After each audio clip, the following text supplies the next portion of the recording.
Hi there and welcome to Captain General. Great to have you back again. Please like and share this and refer it to others, please, if you're interested too. Today we're talking, amongst other things, about David Cameron and Greensill Capital. It's all the buzz in the UK.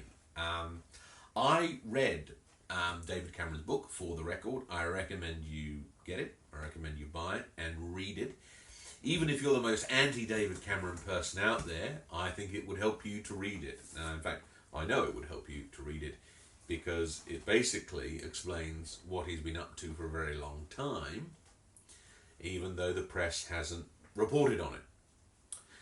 However, it would appear that he's done lobbying, some private consulting for other companies, including this group called Greensill Capital. I wasn't aware of that, and I don't know who was aware of it. Clearly, not enough people. Now, it's what that lobbying, by the way, is not unlawful, and it's actually a very good thing. But there's some controversy over it, and it's doing the rounds on British media at the moment in terms of his advocating for it. And it's very important issue for me because I think that what Lex Greensill was doing at Greensill Capital can only be described as spectacularly necessary and spectacularly sort of middle of the road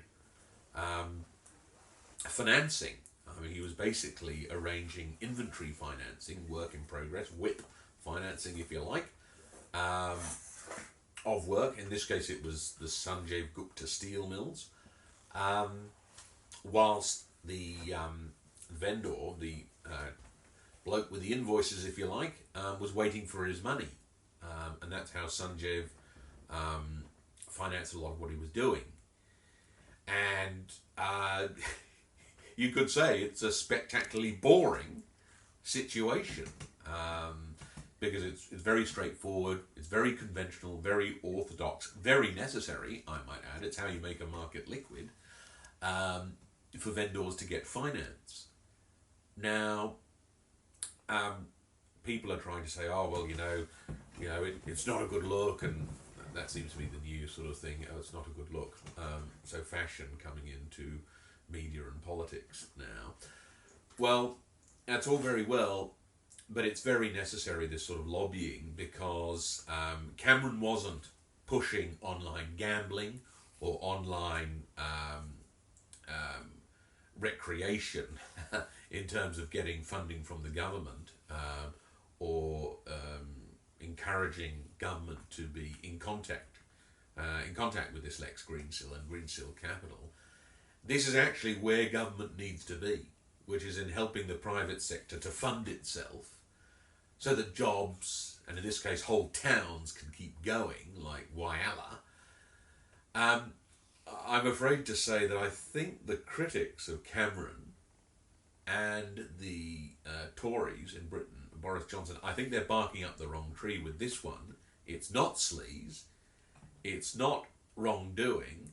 Certainly Cameron was sort of texting his buddies, and he's very highly regarded amongst the Tories, very highly regarded, and I think obviously that sort of weight of influence is something that concerns people, and I understand that. But in terms of what he was doing and who he was advocating for, people are now trying to say, oh, Cameron wasn't interested in the steel jobs or the steel towns or so on and so forth. Well, there's no proof that that's true, that he had no concern for them at all. And the fact remains that those were the beneficiaries of this Greensill Capital. And there's no evidence that Lex Greensill or anyone at Greensill Capital did anything wrong. As I understand it, one of the Swiss financiers pulled out. Well, the Swiss and their money and whoever and their money are entitled to back what they will. It doesn't mean that anything was wrong. It just means that a financier pulled out. So I think it's interesting. Firstly, I don't think there's a scandal here at all, number one. Certainly there hasn't been proved to be one. Secondly, it brings up an important macroeconomic point, which is you need the private sector to fund the private sector. And you do need the private sector talking to government at a high level so that left hand knows what the right hand is doing. So it's interesting because I suspect this scandal, if you want to call it that, could easily have a special half-life that brings it down to zero, absolute zero, at the end of the day. I don't see it one that persists. And Lex Greensill and David Cameron look very, very willing to turn up to the select committee, and that's not a good look for their detractors, because if they're quite willing to turn up on camera to the select committee to talk about it, I'd say the detractors are walking into an ambush. Anyway, we'll see. Please like it, share it. Thanks.